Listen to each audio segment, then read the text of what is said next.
जय Malhar news चॅनलच्या सर्व प्रेक्षकांना सपना चौधरीचा नमस्कार।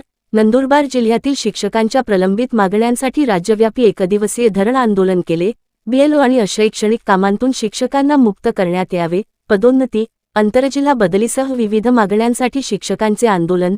पटसंख्येच्या निकषावर शिक्षकांना कार्यबाह्य करू नका, महाराष्ट्र राज्य प्राथमिक मध्यवर्ती शिक्षक संघटनेची मागणी।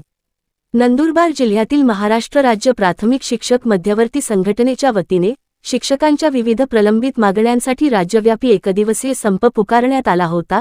शिक्षकांवर शैक्षणिक कामांव्यतिरिक्त अनेक अशैक्षणिक कामांची जबाबदारी सोपविण्यात येत असल्याने त्याचा विद्यार्थ्यांच्या शिक्षणावर परिणाम होत असल्याचा आरोप शिक्षक संघटनेने केला असून जिल्हाधिकारी कार्यालयाच्या प्रवेशद्वारासमोर एक दिवसीय धरण आंदोलन करण्यात आले।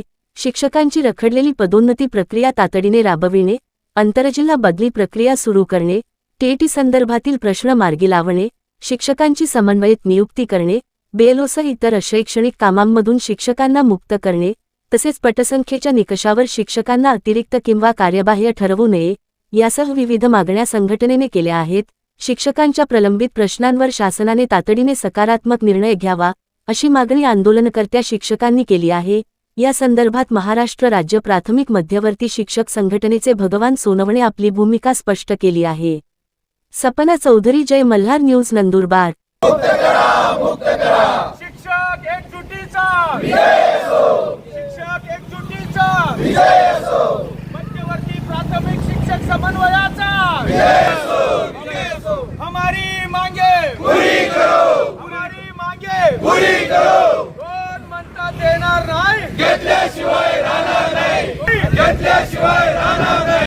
आज दिनांक 9 जुलै 2026 रोजी जिल्हाधिकारी कार्यालय नंदुरबार यांच्या दालनासमोर मध्यवर्ती प्राथमिक शिक्षक संघटना महाराष्ट्र राज्य आणि त्या अनुषंगाने नंदुरबार युनिट मधून एकूण 27 संघटना एकत्रित येत महाराष्ट्रातील प्राथमिक शिक्षकांचे जे काही दाहक आणि ज्वलंत प्रश्न समोर उभे ठाकलेले आहेत त्या अन्यायाला वाचा फोडण्यासाठी एक दिवसीय हे धरणे आंदोलन आम्ही या ठिकाणी करत आहोत।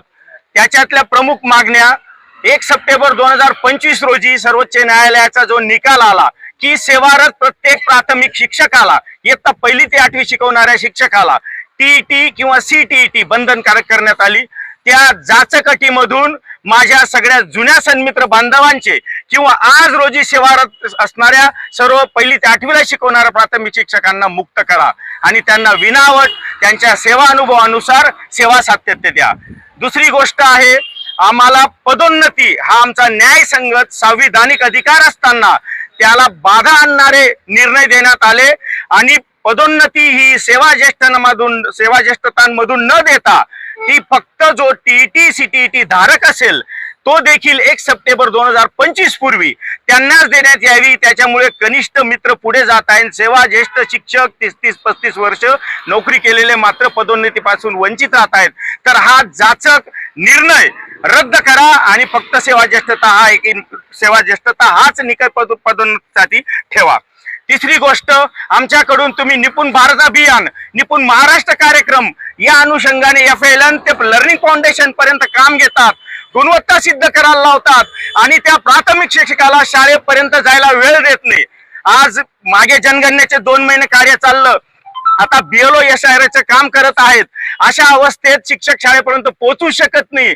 हे तर राष्ट्रीय कार्य आम्ही फार मोठ्या मनाने स्वीकारत आलेलो आहोत, पण या उपरांत देखील दररोज असणारे भाराभर आमच्या मागे योजना, उपक्रम, नवनवीन ऍप, नवनवीन लिंक, नवनवीन एक्सेल शीट्स, नवनवीन तक्ते, नवनवीन अहवाल शिक्षक हा कायमच देत असतो।